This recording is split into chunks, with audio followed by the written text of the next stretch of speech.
Aujourd'hui, on se retrouve pour un concept qu'on n'a jamais fait sur la chaîne et je suis avec Sacha, SB Editing. Allez le suivre sur Insta, c'est assez dingue ce qu'il fait. J'espère que tu vas bien. Oui, ça va nickel. T'es prêt à faire chauffer ton PC? Ouais, c'est parti là. Parce que là, aujourd'hui, on va lui mettre un petit challenge dans les pattes. C'est pas si facile que ça.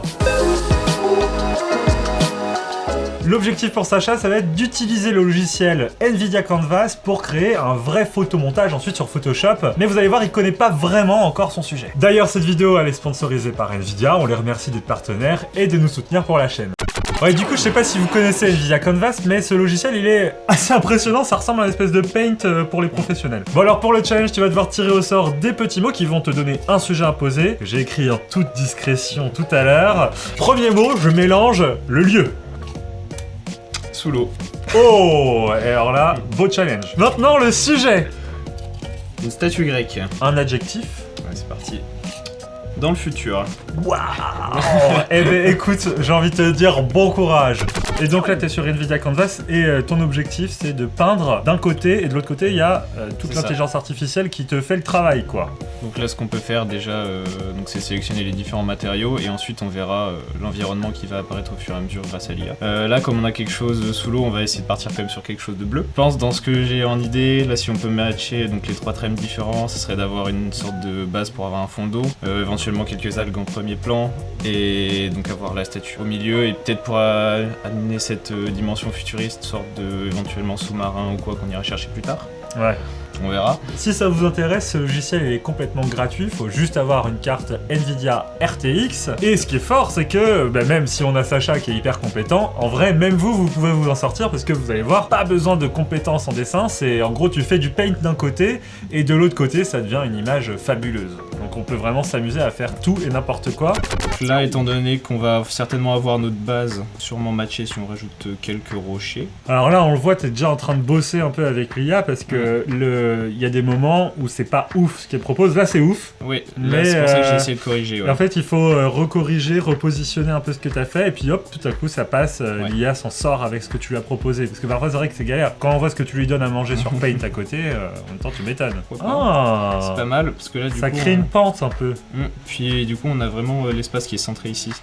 Je pense que je vais juste rajouter du coup un dernier élément, peut-être une partie montagne quand même, ici. Les mini-montagnes au fond, quoi, pour dire bonjour. De toute façon, ce qu'il faut bien rappeler, donc, c'est que ça, on va s'en servir essentiellement donc, pour avoir notre base visuelle et qu'après, on va rajouter beaucoup d'éléments par-dessus pour venir compléter les petits détails et venir finir... c'est le décor, on plante le décor. Là, ce que tu viens de faire, là, on l'a fait en quelques minutes. À faire sur Photoshop, ça t'aurait pris quand même vachement plus de temps. Il faut déjà aller chercher du coup les images qui nous intéressent. Là, en soi, l'IA s'en charge directement. On peut sélectionner les différentes ambiances visuelles. C'est quand même vraiment beaucoup plus rapide. Un gros gain de temps. Ouais. Et au moins, c'est original. T'as tout créé, quoi. Là, ça n'existe pas ailleurs, ce genre d'image. Ouais, c'est ça. Donc, on va pouvoir exporter directement notre fichier en PSD et du coup, on va pouvoir directement l'utiliser dans Photoshop. Très pratique. Ouais. Donc alors là, t'as tout importé sur Photoshop. Ouais, ce qu'on va avoir besoin, donc, c'est de changer notre ciel pour avoir un son vraiment très sombre. On peut même déjà le sélectionner et donc on va venir noircir tout ça pour que le fond soit vide. Et donc pour nous donner une base et pour avoir un premier thème, on va prendre vraiment un bleu foncé au niveau des couleurs. Donc là, la sélection elle est pas très nette, on viendra la corriger après, c'est vraiment pas un problème. C'est du détail. Oui, voilà. L'objectif, c'est d'aller chercher donc des images un peu donc avec un fond d'eau qui vont venir du coup rajouter des éléments et de la texture. Ouais. Après, ce qu'on peut aller chercher, donc c'est notre statue, l'élément principal. Allez, évidemment, c'est le sujet. Statue. Donc là, je rappelle, une statue grecque dans le futur sous l'eau. C'est ça. Bon courage. Pour ma statue, je vais partir sur un modèle 3D qui est sur Envato. J'adore celle-ci. Avec les ailes. On va pouvoir donc sélectionner l'angle qu'on veut par rapport à notre canevas. C'est de la 3D.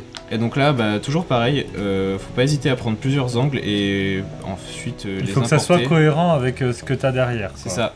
Hop, l'eau est mise. Voilà, sauf que... On est sous l'eau là, ça y est. Et donc là, du coup, en venant jouer avec donc, du coup, ces différentes fenêtres, tu vois qu'il y a les couleurs à l'arrière qui vont un peu changer. Ouais, du coup, toi là, t'es en train de me faire toute l'image, mais toi, c'est ton métier là de faire du graphisme comme ça ou au quotidien, tu fais complètement autre chose? Pas du tout, je suis encore étudiant en ingénierie. Donc j'ai toujours bien aimé faire de la compo, mais que ce soit pas forcément sur l'ordi ou quoi, dessiner des trucs. Donc avec tous les confinements et tout ça, au final, à un moment, je me suis lancé et j'ai commencé commencé à poster mes trucs pour mes potes, etc.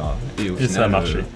Au final, je me suis bien pris au jeu et ça a bien fonctionné aussi. Donc, incroyable. Bah et écoute, moi je te laisse travailler sur le projet. On fait un petit timelapse, vous allez voir, ça va passer très vite et puis après on revient à la fin.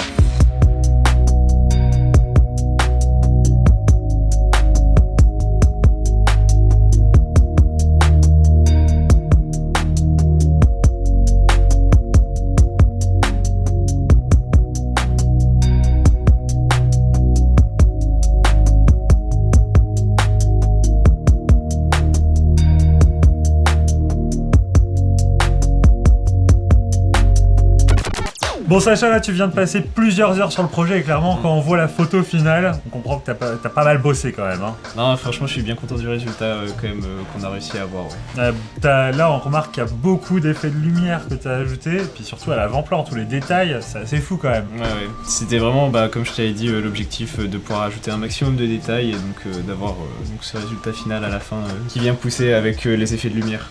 Pari remporté, sachant que le travail a été en partie fait par une IA. Bon après t'en as rajouté beaucoup de travail aussi, mais l'IA quand même ça t'a bien aidé au début parce que sinon ça t'aurait rajouté le double de travail de devoir bosser le décor quoi. Ouais, au niveau de l'environnement ça rajoute vraiment quand même une dimension où on n'a pas à s'embêter à Il y a un côté un peu hasard aussi. Oui. On teste, on voit... On peut partir avec une idée de base et au final l'IA va nous en donner d'autres et donc ça va ouvrir d'autres choses auxquelles on n'avait pas pensé. Donc c'est vraiment pratique. Incroyable. Bon alors là t'as bossé sur un Asus VivoBook Pro OLED, mais ce qu'il faut savoir c'est que si vous voulez travailler ce genre d'image chez vous, il faut un PC quand même qui a de la ressource. C'est vraiment quelque chose qui est important d'avoir directement une carte graphique et énormément de RAM aussi, donc comme celui-là, ça va permettre d'avoir Photoshop qui tourne vraiment très bien. Sinon après ça rend vraiment le workflow pas fluide et c'est vraiment pas agréable. Pas agréable. Ce PC c'est un PC qui appartient au label Nvidia RTX Studio, qui est un label qui vous certifie sur votre PC que vous aurez des bonnes performances, un écran de qualité et une connectique riche. Évidemment ces PC travaillent sur des cartes graphiques RTX qui vous permet d'avoir accès aux pilotes Nvidia Studio. Et vous allez me dire, à quoi ça sert ces pilotes? Eh bien ça sert à optimiser la puissance de votre carte graphique pour vos travaux créatifs. Concrètement, votre carte graphique va travailler à la place de votre processeur et donc vous faire gagner du temps sur les temps de rendu, d'export, etc. Bref, on vous met toutes les infos dans la description et encore merci à Nvidia d'avoir été le partenaire de cette vidéo sans qui j'aurais pas pu inviter Sacha ici présent pour qu'il vous fasse cette magnifique création. Toi on te retrouve sur Instagram et sur Twitter, SB Editing, on retrouve toutes tes créations assez folles, allez checker, c'est hyper intéressant, le lien dans la description. Dans tous les cas, nous on se retrouve très bientôt pour une prochaine vidéo sur YouTube. Suivez-nous également sur tous nos autres réseaux, Instagram, Facebook, Twitter, TikTok, Snapchat, Twitch et j'en passe. Vive les technologies, vive Photoshop et vive Sacha. Parce qu'il est venu de Lyon quand même. Et Lyon c'est loin. Tchuss.